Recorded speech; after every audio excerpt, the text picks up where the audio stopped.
Hi all, and welcome back to the channel. In this video, I want to talk about why I love the action RPG Wayfinder. This is not a review. I believe gaming experiences vary based on who you are and how you feel, making purely objective reviews difficult. For instance, I recently discussed Rage 2 in my underrated game series. I love the shooting mechanics, but if you seek an engaging open world and deep story, it might not be the best fit for you. However, sometimes amazing shooting mechanics are enough to have an amazing time, and you wouldn't realise that if a game gets a low grade in a review. First, let's make sure I properly explain what the game is and how it works to ensure you know what you're getting into. Often, I walk away from a video unsure of what a game is, so I aim to clarify that here.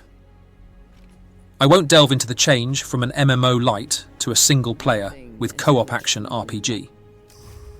While I understand and share the disappointment, I'm mainly happy the game is still alive and want to focus on its future, helping new players decide if they should buy and play the game.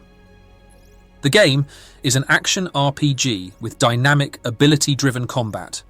You'll constantly move to avoid enemy abilities, indicated by coloured areas on the floor as enemies start to cast.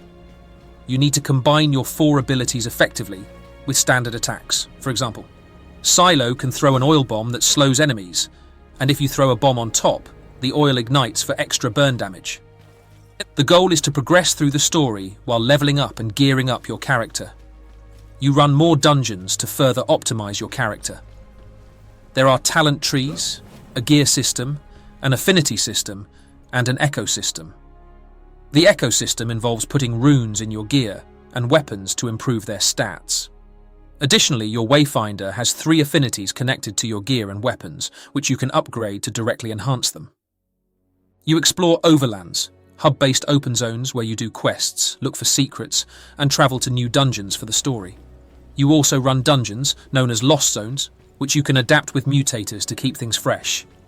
Lastly, you engage in hunts, where you kill stronger elite enemies for higher rewards. It's hard to compare this game, but I'd say it's like Warframe, combined with elements of Diablo and an action MMO combat system. You have a hub-based setup from which you run missions and dungeons, a talent tree, and other RPG systems similar to an action RPG, but with a deliberate combat system akin to action-based MMOs. Before I explain why I love it, I hope you consider liking and subscribing. Only about 1.8% of my viewers are subscribers, and I would love to increase that number. It would mean the world to me. I love this game for a couple of main reasons. First and foremost, the combat. I like a Souls-like from time to time, but we are getting too many of those, and I love that this is a different combat system that works extremely well. It's quick, responsive, and feels impactful due to excellent sound design and animations. You also continue to feel like you are progressing due to the multitude of systems you are working with. Secondly, it's just very easy to pick up and start playing. You don't have to think too much and can just start hitting enemies, and sometimes that's all I want to do. Thirdly, since I don't play that many Souls-likes, I don't have the satisfying feeling of beating bosses as much anymore. In this game, I definitely have it. I'm playing on a higher difficulty and managing to beat the bosses, which feels very satisfying because, let me tell you, it's not easy at all.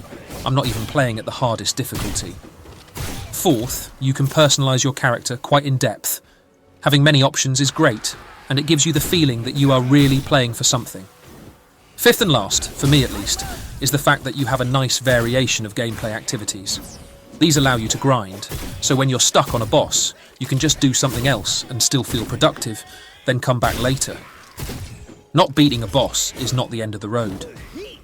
Those are my main reasons for loving this game, and I haven't even touched upon things like the story, the housing system, the crafting, and the fact that you have tons of different Wayfinders to choose from.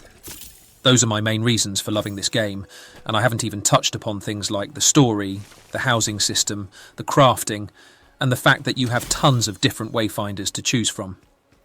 Let me know what you think of Wayfinder in the comments. I hope you consider giving the game a try, or in some cases, giving it a second try. Let me know what you think of Wayfinder in the comments. I hope you consider giving the game a try, or in some cases, giving it a second try. That was it for this video. Wayfinder Echoes re-releases on the 11th of June on Steam for $24.99 and later this year on PlayStation 5 and Xbox Series X and S. Thank you for watching. Don't forget to like and subscribe, and I'll see you in the next one.